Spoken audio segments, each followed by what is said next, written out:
Liquid pressure के हवाले से ये दूसरा टॉपिक है। पहले हमने लिक्विड प्रेशर को डिफ़ाइन किया था, मैथमेटिकली उसकी इक्वेशन भी बना ली।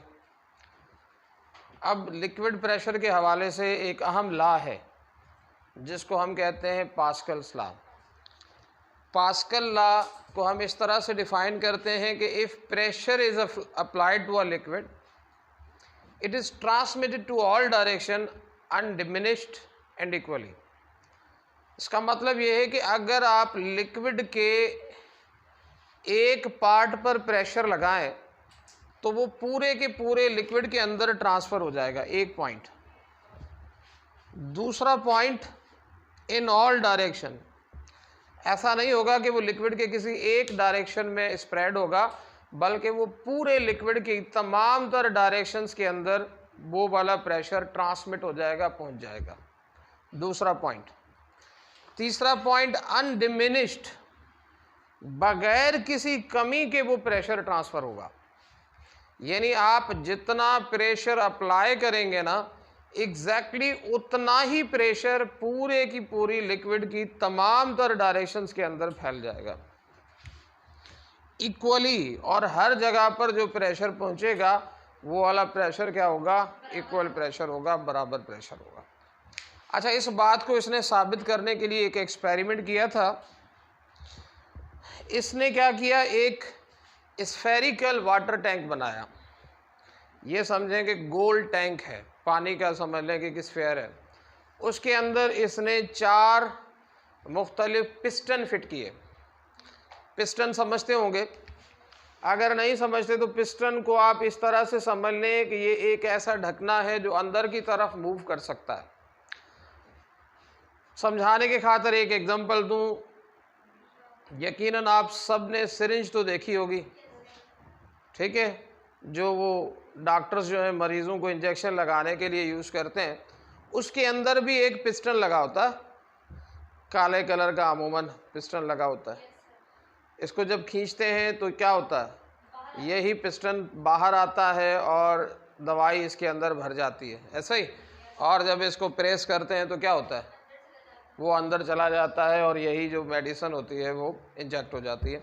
तो एक्चुअली ये पिस्टन है। ये पिस्टन क्यों है? ये एक तरह का ढकना है, एयर टाइट है। इसके अंदर से हवा भी इन आउट नहीं हो सकती, ना लिक्विड इन आउट हो सकता है। इसको एयर टाइट भी कहते हैं, लिक्विड टाइट भी कहते हैं। दो, एयर टाइट का मतलब बिल्कुल टाइट होता है, हवा इन आउट नहीं हो सकती, पानी इन आउट नहीं हो सकता। लेकिन ये ढकना जो होता है ये क्या होता है? मूवेबल होता है। ऐसा ढकना क्या कहलाता है? पिस्टन कहलाता है। तो इसने जो स्फेरिकल टैंक बनाया ना, पानी का छोटा सा टैंक बनाया, एक स्फेरिकल टैंक, उसके अंदर इसने 4 जगहों पर मुख्तलिफ पिस्टन फिट कर दिए। इनको अलग अलग नाम दे दिए। मिसाल के तौर पर यहाँ इसको नाम दे दिया ए, इसको नाम दे दिया बी, इसको नाम दे दिया सी और इसको नाम दे दिया डी। अब इसने ये जो पिस्टन पॉइंट ए पे रखा हुआ था ना, इस पर इसने डाउनवर्ड डायरेक्शन में प्रेशर लगाया, यानी इसको अंदर की तरफ प्रेस किया। कैसे प्रेस किया? अंदर की तरफ। तो इसने नोट किया कि ये वाला जो पिस्टन बी था वो बाहर की तरफ मूव हुआ, ये वाला जो पिस्टन सी था ये भी बाहर की तरफ मूव हुआ, ये वाला जो पिस्टन था ये भी बाहर की तरफ मूव हुआ। आई समझ में? तो अब उसने तो सिर्फ पिस्टन ए के ऊपर ही प्रेशर लगाया था ना, तो पिस्टन बी, पिस्टन सी और पिस्टन डी जो है वो बाहर की तरफ मूव क्यों कर रहे हैं?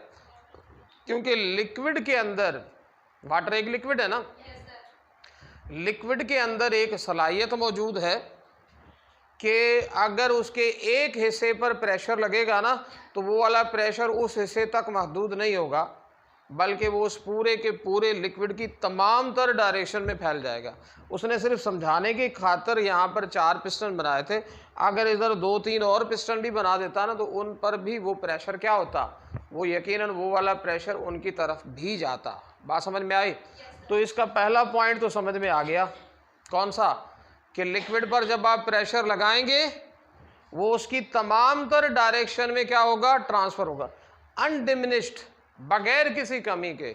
जितना प्रेशर आप पॉइंट ए पे लगाओगे ना, एग्जैक्टली इतना प्रेशर पॉइंट बी पे लगेगा, पॉइंट सी पे लगेगा, और एग्जैक्टली उतना ही प्रेशर पॉइंट डी पे लगेगा इक्वली, और ये प्रेशर हर जगह इक्वल होगा। ऐसे नहीं होगा ना, पहली बात उसमें कमी भी नहीं आएगी, यानी अगर इधर 5 पास्कल का प्रेशर लग रहा है तो इधर भी 5 पास्कल, इधर भी 5 पास्कल, इधर भी 5 पास्कल, यानी एक तो उसमें कमी नहीं होगी, और दूसरे नंबर पर वो प्रेशर हर जगह पर क्या होगा, इक्वल होगा।